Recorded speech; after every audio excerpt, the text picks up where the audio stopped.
Welcome to my channel. So today we are going to discuss a very significant topic, that what are the causes of swelling in both the legs, both the extremities.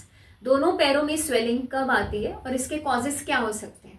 देखिए number 1 cause जो है, जो major cause है, that is हमारा HB level low हो, haemoglobin लो हो सकता है.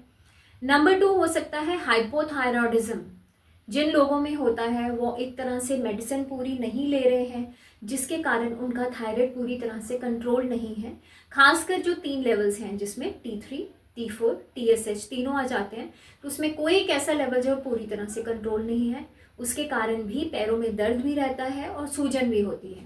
नंबर 3 हो सकता है जिसको हम कहते हैं कार्डियोवास्कुलर डिजीजेस या हार्ट प्रॉब्लम्स. तो ये हार्ट प्रॉब्लम्स में अक्सर मेन सिम्टम्स आप नोट करेंगे, जब पेशेंट थोड़ा सा भी वॉक करे उसका सांस फूलना शुरू हो जाता है, उसको थकावट फील होती है और दोनों लेग्स में अक्सर देखा गया है बहुत ज़्यादा स्वेलिंग होगी. तो इस केस में प्लीज़ इमीडिएटली ECG करवानी है और कार्डियोलॉजिस्ट को और जनरल फिजिशियन को इमीडिएटली मिलना है और इस चीज़ को बिल्कुल भी इग्नोर नहीं करना. नंबर 4 हो सकता है किडनी इश्यूज़. तो किडनी में कई बार आप देखते हैं जिन लोगों में वाटर रिटेंशन की प्रॉब्लम है उनमें भी स्वेलिंग हो सकती है, बट किडनी इश्यूज़ की कुछ वार्निंग साइंस होते हैं, जैसे वाटर रिटेंशन होना. तो खासकर ऐसे लोगों में जो यूरिन है वो रुक रुक के आता है, या यूरिन थोड़ी देर के लिए बंद हो जाता है, या पेनफुल होता है कई बार, तो क्राइटिनिन लेवल रेस्ट हो सकता है. तो यहाँ पे थोड़ा कॉशियस रहना है. तो जिन लोगों में किडनी डैमेज है, किडनी प्रॉब्लम शुरू हो चुके हैं, उनमें भी अक्सर पैरों में स्वेलिंग बहुत ज़्यादा होती है. तो प्लीज़ इस चीज़ का पूरा ध्यान रखेंगे. तो इसमें अपने जनरल फिजिशियन को या किडनी स्पेशलिस्ट को, यूरोलॉजिस्ट को ज़रूर विजिट कीजिए जल्द से जल्द. उसके साथ साथ प्रॉब्लम हो सकती है लिवर प्रॉब्लम्स में. तो लिवर सिरोसिस तो एक बहुत एडवांस स्टेज है, बट ग्रेड 2 या ग्रेड 3 फैटी लिवर जब होता है, वहाँ पे ओबेसिटी भी अगर पेशेंट में है, तो देखा गया है अक्सर उन लोगों में पैरों में बहुत ज़्यादा स्वेलिंग आ जाती है. तो लिवर की 3 स्टेज, थर्ड स्टेज पहुंचने से पहले अगर हम थोड़े से कॉशियस हो जाते हैं और हम अपने लिवर फंक्शन टेस्ट करा लेते हैं, SGOT, SGPT और GGTP, अगर इन लेवल्स को मॉनिटर टाइमली किया जाए और एक तरह से अल्ट्रासाउंड करवाया जाए, तो हमें पता लग जाता है कि हमारी लिवर की क्या कंडीशन है.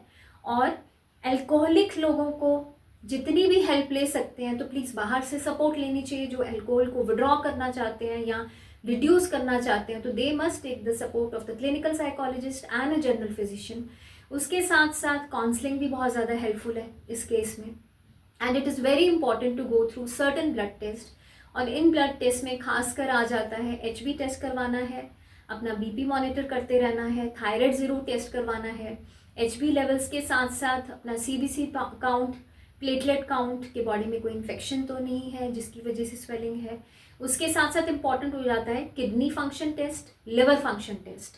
तो ये सारी चीज़ों को मॉनिटर करते रहें. अगर पैरों में स्वेलिंग है तो इम्पॉर्टेंट हो जाता है अपना BP मेजर करते रहना, क्योंकि हमारा हार्ट रेट और पल्स रेट वो थोड़ा सा चेक करना, मॉनिटर करना, हफ्ते में 1 बार 2 बार प्रॉपर उसको मेजर करते रहें. उसके साथ साथ इस चीज़ का भी खास ध्यान रखें. कुछ लोगों में देखा गया है कि अक्सर पैरों में जब स्वेलिंग है तो कुछ मेडिसिन्स कंट्रोल, जैसे BP कंट्रोल करने की मेडिसिन्स हैं, उनके कारण उनको स्वेलिंग आ जाती है. तो उसमें सबसे कॉमन मेडिसिन है एम्लोडिपिन.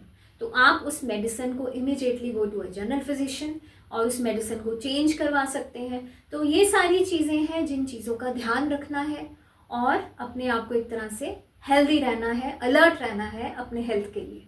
Thank you.